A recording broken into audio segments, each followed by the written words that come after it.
ബംഗളൂരുവിൽ 3 മലയാളി വിദ്യാർത്ഥികൾ അറസ്റ്റിലായി. അശോക് നഗർ സ്വദേശിയെ സംഘം ചേർന്ന് മർദ്ദിച്ച കേസിലാണ് arrest.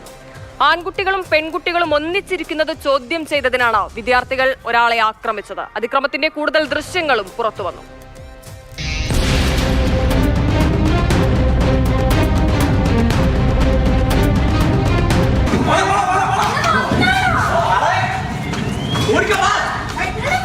Ashok Nagar police station പരിധിയിൽ നിന്നാണ് ഈ ദൃശ്യങ്ങൾ.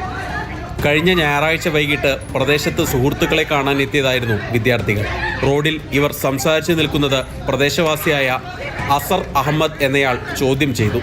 ഇതോടെ തർക്കമായി. പ്രകോപനത്തിനൊടുവിൽ കയ്യാങ്കളിയിലേക്ക് നീങ്ങി. വിദ്യാർത്ഥികൾ സംഘം ചേർന്ന് അസർ അഹമ്മദിനെ ആക്രമിച്ചു. നിലത്തിട്ട് ചവിട്ടുന്നതും ദൃശ്യങ്ങളിൽ കാണാം.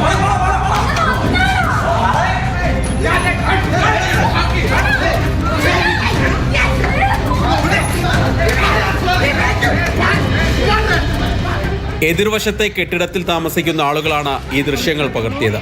ദൃശ്യങ്ങൾ സഹിതം അസർ അഹമ്മദ് അശോക് നഗർ പോലീസിൽ പരാതി നൽകി. പിന്നാലെയാണ് തരസ് റജി, ബേസിൽ വർഗീസ്, സന്ദീപ് മഹാദേവ് എന്നിവരെ പോലീസ് അറസ്റ്റ് ചെയ്തത്. ഇവർക്കെതിരെ വധശ്രമം ഉൾപ്പെടെയുള്ള വകുപ്പുകൾ ചുമത്തി കേസെടുത്തു. മാതൃഭൂമി ന്യൂസ്, ബംഗളൂരു.